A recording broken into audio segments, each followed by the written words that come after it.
तो first military action क्या था क्लिंटन के टाइम पे? Action against Yugoslavia. यूएसए ने क्या किया था? यूएसए ने यूगोस्लाविया के ऊपर अटैक किया था। क्यों किया था देखते हैं। The US military action against Yugoslavia took place when in early 1999 the Albanian population in the province of Kosovo was being mercilessly killed by the Yugoslav forces। यहाँ पे एक चीज़ तुम लोग ठीक करो, यहाँ पे ये जो यूगोस्लाव जो लिखा हुआ है इसको काट दो, ये गलती से आया है, ठीक है। तो यूएस ने मिलिट्री एक्शन मतलब मिलिट्री अटैक किया था। कहाँ पे? यूगोस्लाविया पे किया था। क्यों किया था?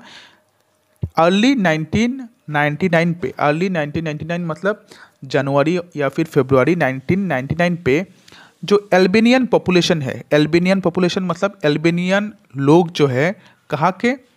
कोसोवो प्रोविंस के। कोसोवो जो है वो क्या था? कोसोवो एक सेल्फ डिक्लेयर्ड इंडिपेंडेंट कंट्री था। तो पहले हम लोग देख लेते हैं, समझ लेते हैं चीज़ को कि सोच लो कि ये एक है यूगोस्लाविया, ये एक कंट्री है, ये है यूगोस्लाविया, ठीक है।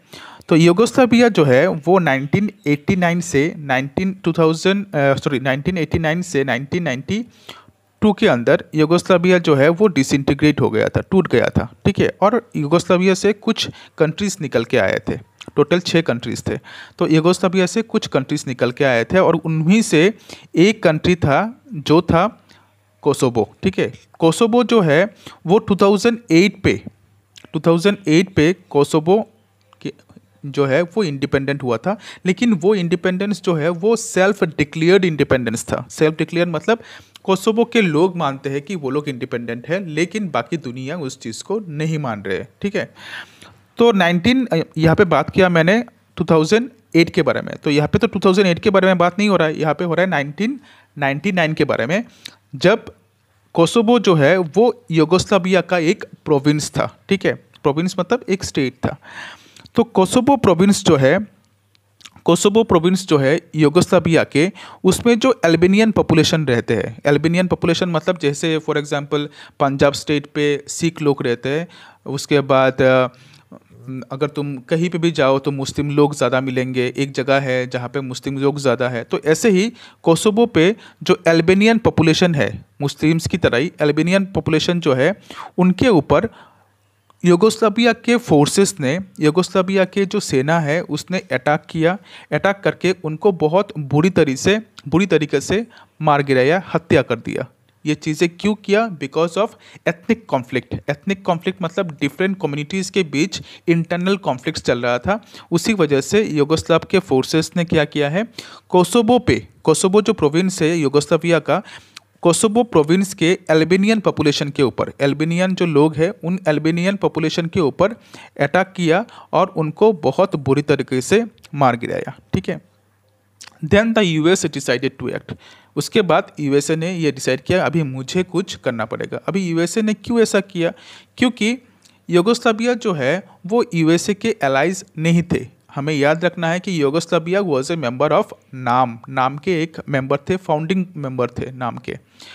तो Joseph Broz Tito from Yugoslavia, शायद ऐसा ही था। तो यूगोस्लाविया जो है वो नाम के मेंबर थे। तो यूएसए का एक गुस्सा ऑलरेडी यूगोस्लाविया के ऊपर था कि यूगोस्लाविया जो है वो मतलब कोल्ड वॉर के टाइम पे मुझे ज्वाइन क्यों नहीं किया। तो यूएसए अपना दादागिरी जो है वो करता रहता था। तो यूएसए ने क्या किया है, डिसाइड किया है कि अभी मुझे कुछ करना पड़ेगा, क्योंकि वो तो एक वो है, उसका नाम क्या है, सुपर पावर है, वो कुछ भी कर सकता है।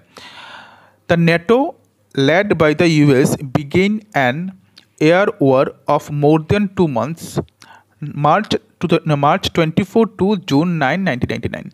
तो यूएसए के जो नेटो फोर्सेस है, नेटो फोर्सेस मतलब नॉर्थ अटलांटिक ट्रीटी कंट्रीज, ठीक है, ट्रीटी ऑर्गेनाइजेशन के, मतलब यूएसए के जो जितने भी एलाइज थे उन सभी एलाइज के सेना, साथ में यूएसए के सेना, ठीक है। याद रखना यूएसए के जो नेटो है वो एक क्या है, ऑर्गेनाइजेशन है जो एक एलाई है नेटो का, मतलब यूएसए का। तो यूएसए के जितने भी एलाइज थे, जितने भी दोस्त फ्रेंडली कंट्रीज़ थे, उन कंट्रीज़ के सेना प्लस यूएसए के सेना मिलके कोसोवो पे क्या किया था, यूगोस्लाविया पे क्या किया था, एयर अटैक किया था। एयर अटैक करना मतलब आसमान से बॉम्ब्स, उसके बाद गोला बारूद ये सब फेंकना, वहाँ पे आसमान से अटैक करना, ठीक है। इट इज़ नॉट ए तो हम लोग बोल नहीं सकते कि ये एक वो है, उसका नाम क्या है, ग्राउंड अटैक है या फिर कुछ भी, डायरेक्ट वॉर नहीं था, एयर अटैक था। आसमान से उन्होंने क्या किया है, अपने एयर जेट्स जो है उन जेट्स से बहुत सारे अटैक्स किया था। टोटल 2 मंथ्स तक उन्होंने बॉम्बार्ड किया था यूगोस्लाविया पे। बॉम्बार्ड करना मतलब बॉम्ब फेंकना, ठीक है। ये सब चीज़ें तुम्हारे यहाँ पे क्लियर तरीके से लिखा नहीं है इस जगह पे, क्योंकि एनसीईआरटी पे बहुत अच्छी तरह से क्लियर तरीके से लिखा है। इसलिए मैं तुम लोगों को हमेशा बोलता हूँ कि हो सके तो एनसीईआरटी पढ़ना। एनसीईआरटी पढ़ने से तुम्हें बहुत कुछ पता चलेगा। जैसे यहाँ पे एक गलती करके रख दिया है, यूगोस्लाव प्रोविंस लिख के रख दिया है। यूगोस्लाव प्रोविंस है ही नहीं। यूगोस्लाविया एक कंट्री है जिसके अंदर कोसोवो एक प्रोविंस है, और कोसोवो प्रोविंस में अल्बेनियन पॉपुलेशन है। इन अल्बेनियन पॉपुलेशन के ऊपर यूगोस्लाविया के जो फोर्स है, सेना है, उसने अटैक किया, बुरी तरीके से मार दिया due to ethnic conflict. USA ने डिसाइड किया मैं अभी कुछ करूंगा, तो यूएसए ने अपने जितने भी फोर्सेस है, फोर्सेस मतलब क्या है, अपने जितने भी सेना है उनको तैयार किया, प्लस यूएसए के जो दोस्त है, जो नेटो के मेंबर्स थे, उन सभी कंट्रीज़ के जो सेना है, सभी ने एक साथ मिलके बॉम्बार्ड किया है यूगोस्लाविया पे लगातार 2 महीने तक, ठीक है। The Yugoslav forces suffered military losses, और इससे क्या हुआ था, यूगोस्लाव के जो फोर्स है, यूगोस्लाविया के जो सेना है, उसको बहुत ज़्यादा लॉस हुआ था। The NATO forces was sanctioned in Kosovo. NATO के जो फोर्स है उसको सैंक्शन किया गया था कोसोवो पे। मतलब क्या है, अभी कोसोवो जो है वो नेटो के अंडर पे है। नेटो ने जब कोसोवो में जाके अल्बेनियन पॉपुलेशन को बचाया था, तो नेटो के जो फोर्स है वहाँ पे ही रह गए थे, वहाँ पे तैनात कर दिए गए थे। कोसोवो पे ही नेटो के फोर्स जो है वो सैंक्शन हो गए थे। सैंक्शन होना मतलब वहाँ पे रह जाना, ठीक है। तो ये हुआ था किस्सा एक्शन अगेंस्ट यूगोस्लाविया पे, जहाँ पे हमने देखा है कि यूएसए ने एक मिलिट्री एक्शन किया था 1999 पे। किसके अगेंस्ट पे, यूगोस्लाविया के अगेंस्ट पे, क्योंकि यूगोस्लाविया में जो कोसोवो प्रोविंस है, जो सेल्फ डिक्लेयर्ड इंडिपेंडेंट कंट्री हुआ था 2008 पे, तो ये सबको साइड में रखते हैं। कोसोवो जो प्रोविंस है, कोसोवो प्रोविंस के जो अल्बेनियन पॉपुलेशन है, उनके ऊपर यूगोस्लाव के फोर्सेस ने अटैक कर दिया था। यूएसए ने डिसाइड किया कि मैं तो सबका बाप हूँ, मैं जाके अभी बचाता हूँ अल्बेनियन पॉपुलेशन को। वो एक हीरो की तरह काम कर रहा था यूएसए, अपने आप के डोमिनेशन को पूरा वर्ल्ड में फैलाने के लिए। तो यूएसए ने डिसाइड किया कि आई विल एक्ट नाउ। तो नेटो के साथ मिलके यूएसए ने अपने जो एलाइज है उन फोर्सेस के साथ मिलके 2 महीने तक यूगोस्लाविया पे बॉम्बार्ड किया है, ठीक है। उसके बाद यूगोस्लाविया के जो फोर्स है वो हार गए, और उनका जो गवर्नमेंट है, यूगोस्लाविया का जो गवर्नमेंट है सोलोबन का, तो वो गवर्नमेंट ने रिज़ाइन कर दिया। बोला कि नहीं, अभी हम हार गए तो मैं भी रिज़ाइन कर रहा हूँ। नेटो फोर्सेस जो है उसको सैंक्शन कर दिया गया था कोसोवो पे।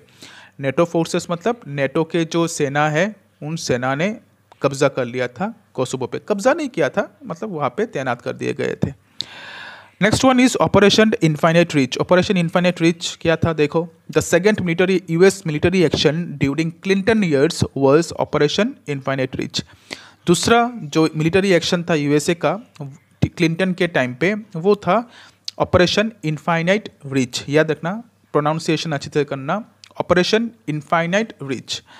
इन 1998 the US embassies in Nairobi and Kenya, US embassies in Nairobi, Kenya and Dar es Salaam, Tanzania were bombed by Al-Qaeda terrorists। अच्छा, तो क्या हुआ था देखो, 1998 पे यूएस के जो एम्बेसीज है, यूएस के एम्बेसीज का मतलब क्या है, यहाँ पे मैंने लिख के रखा है कि एम्बेसी मतलब क्या है, रेसिडेंस ऑफ एन एम्बेसडर। मतलब सोच लो कि केनिया पे जो यूएसए के जो दूतावास थे, ठीक है, दूतावास मतलब जो दूत जाके यूएसए पे, यूएसए के जो दूत है, दूत मतलब यूएसए को जो रिप्रेजेंट करने वाले कोई भी एक ऑफिशियल जो है, वो जाके जहाँ पे रहते हैं उनको हम लोग उस जगह को बोला जाता है एम्बेसी, ठीक है। सोच लो कि ये यूएसए है, ठीक है,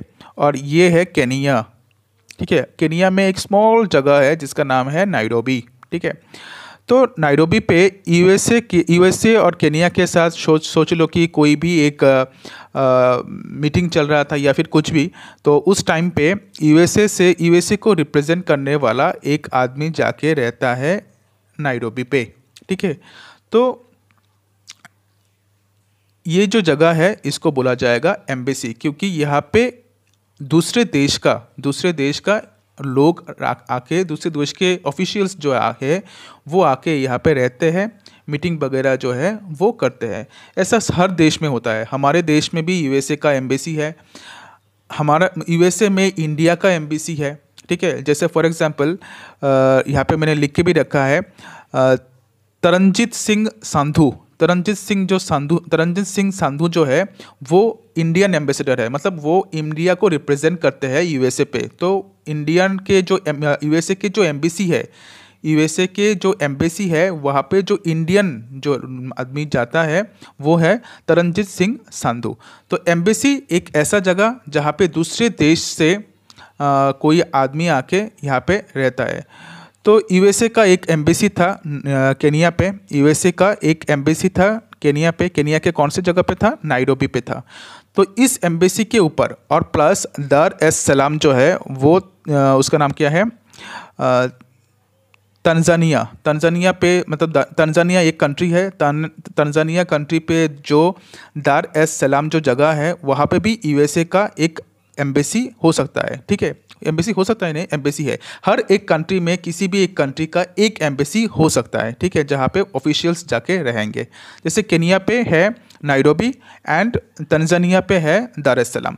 तो दोनों एम्बेसीज़ के ऊपर अलकायदा टेररिस्ट जो है, अलकायदा एक टेररिस्ट ग्रुप है, जैसे अभी हम लोग देख रहे हैं तालिबान टेररिस्ट ग्रुप, ऐसे ही अलकायदा टेररिस्ट ने क्या किया था, इन दोनों यूएस एम्बेसीज़ के ऊपर कर दिया था बॉम्बार्ड, मतलब बॉम्ब फेंक दिया था, बहुत लोगों को मार दिया था। Within a few days of bombing, president Clinton ordered operation infinite reach. और जब बॉम्ब गिराया था उसके कुछ ही दिन बाद प्रेसिडेंट जो है क्लिंटन, उन्होंने ऑपरेशन इनफाइनाइट रीच जो है वो लॉन्च किया है। Al Qaeda terrorist targets in Sudan and Afghanistan were subjected to series of cruise missile attacks. मतलब क्या है, अलकायदा के जो टेररिस्ट थे जो छुपे हुए थे कहाँ पे? सूडान पे एंड अफगानिस्तान पे, इनको टारगेट किया गया। और यहाँ पे क्या किया है, यूएसए ने बॉम्बार्ड किया है, बॉम्बार्ड करके अलकायदा टेररिस्ट को मार गिराया है। अभी देखो, अभी एक जगह सोच लो कि ये सूडान है, ठीक है, और ये है अफगानिस्तान। तो यहाँ पे छुपा बैठा है टेररिस्ट, तो यूएसए जब यहाँ पे मिलिट्री अटैक करेगा या फिर बॉम्बार्ड जब करेगा आसमान से, तब वो तो सिर्फ मार्क करके नहीं कर सकता ना कि इस जगह पे ही मुझे बॉम्बार्ड करना है, बॉम्ब यहाँ पे नहीं फेंक सकते, ठीक है। तो यहाँ पे जो है वो रहते थे, नागरिक लोग रहते थे, और यहाँ पे वो लोग छुप के रह रहे थे, टेररिस्ट जो है वो छुप के रह रहे थे। तो जब यूएसए ने न्यूक्लियर अटैक किया है वहाँ पे, मिसाइल से अटैक किया, न्यूक्लियर अटैक नहीं था, सॉरी, मिसाइल से जब अटैक किया था, तब टेररिस्ट तो मारे गए थे, साथ में बहुत सारे सिविलियंस जो है वो भी मारे गए थे। सिविलियंस मतलब जो नागरिक होते हैं वो भी मारे गए थे। तो देखो यहाँ पे लिखा है, even civilian targets were attack, civilians को भी अटैक किया गया था, क्योंकि यूएसए को पता है कि अगर यहाँ पे 500 लोग रहे, ठीक है, तो और साथ में 5 टेररिस्ट रह रहे हैं, तो उन 5 टेररिस्ट को मारने के लिए यूएसए ने क्या किया, 500 लोगों को ही मार दिया है, ठीक है।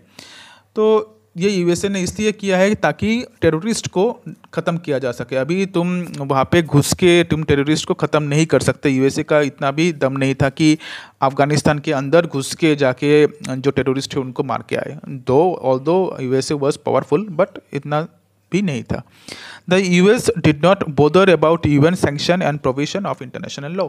ये तो होना ही था कि यूएसए ने एक बार भी सोचा भी नहीं है कि यूएन बोल के भी एक चीज़ है, उससे एक बार परमिशन ले लेते हैं कि भाई मैं जाके अटैक करने वाला हूँ सूडान पे, अफगानिस्तान पे, ठीक है, या फिर यूगोस्लाविया पे मैं अटैक करने वाला हूँ। ये परमिशन लेना जो है वो यूएसए का काम नहीं था, क्योंकि यूएसए अपने आप को क्या समझता था, दादा समझता था। यूएसए ने ये बोला कि यूएनओ पे जो लोग बैठे हैं वो मेरे हैं, यूएनओ चल रहा है मेरे पैसों से, तो मैं उससे परमिशन क्यों लूँ। कोई भी इंटरनेशनल लॉ जो है, इंटरनेशनल लॉ भी यूएनओ ने नहीं माना या यूएसए ने नहीं माना। इंटरनेशनल लॉ मतलब सभी देश के लिए एक कानून होता है, तुम कभी भी किसी भी देश के ऊपर अटैक नहीं कर सकते। तो यूएसए ने ये सब के बारे में बॉदर नहीं किया है, ये सब के बारे में नहीं सोचा है। यूएसए ने जब देखा कि मेरे यूएस के एम्बेसीज जो नायरोबी पे है और दर एस सलाम पे है, उसको जब अलकायदा ने उड़ा दिया है, उनको बॉम्ब मार के ख़त्म कर दिया है, तो मैं तो अभी बॉम्बार्ड करूँगा। तो यूएस के प्रेसिडेंट ऑर्डर दिया, क्लिंटन ने ऑर्डर दिया ऑपरेशन इन्फिनिट रिच का, और अलकायदा टेररिस्ट जो छुपे हुए थे सूडान पे एंड अफगानिस्तान पे, वहाँ पे जाके मिसाइल अटैक किया, और मिसाइल अटैक में 5 टेररिस्ट को मारने के लिए मार दिया 100 सिविलियंस को भी। ठीक है, इसको सिविलियंस मतलब यहाँ पे नागरिक के बारे में बात हो रहा है। तो यूएस ने एकदम भी बॉदर नहीं किया कि यूएन का एक परमिशन ले लेते हैं। सैंक्शन मतलब परमिशन लेना, तो यूएन का परमिशन ले लेते हैं, या फिर जो इंटरनेशनल लॉ है, सभी देशों के लिए जो कानून है, उस कानून को पहले मान लेते हैं। तो ये सब चीज़ों के बारे में, कानून वानून ये सब चीज़ों के बारे में यूएसए ने बात नहीं किया, सोचा भी नहीं, डायरेक्ट हमला किया। तो यहाँ तक देखो, आज यहाँ तक ही डिस्कस करेंगे। बहुत लंबा ऑलरेडी वीडियो बन चुका है, क्योंकि ये बहुत सारी चीज़ें हैं जो डिटेल में डिस्कशन ज़रूरी होता है। ठीक है, और ऐसे ही सिर्फ पढ़ा के चले जाना, ये सब करने से तुम लोगों को भी कुछ घंटा समझ में नहीं आने वाला है। तो इसलिए अच्छे से देखो, कोई भी डाउट कुछ भी होने से तुम लोग मुझे बोलना। याद रखना एक चीज़, एम्बेसीज का मतलब है तुम्हारे देश को रिप्रेजेंट करने वाला एक आदमी जब दूसरे देश में जाके रहेगा, तो उस जगह को बोला जाता है एम्बेसी। और ऐसा एम्बेसी हर एक देश में, हर एक कंट्री का होता है। इंडिया में टोटल 89 एम्बेसीज है, मतलब 89 कंट्रीज़ के लोग जो है वो एक जगह पे आके रह सकते हैं। यूएस के भी एम्बेसीज है, यूके का भी एम्बेसी है, पाकिस्तान का भी एम्बेसी है। तो इंडिया में टोटल 89 एम्बेसीज है। और इंडिया का जो एक एम्बेसी जो है, जो उसका नाम क्या है, यूएसए पे है, उस पे जाके कौन रहता है, इंडिया का एम्बेसडर, जिनका नाम है तरनजीत सिंह संधू। ठीक है, तो ये सब चीज़ें याद रखना, बाहर के थोड़े नॉलेज को भी मतलब लेना चाहिए। तो कोई भी डाउट होना इसे बोलो। चलो bye bye, and next class पे हम लोग डिस्कस करेंगे दूसरा एक 9/11 अटैक के बारे में।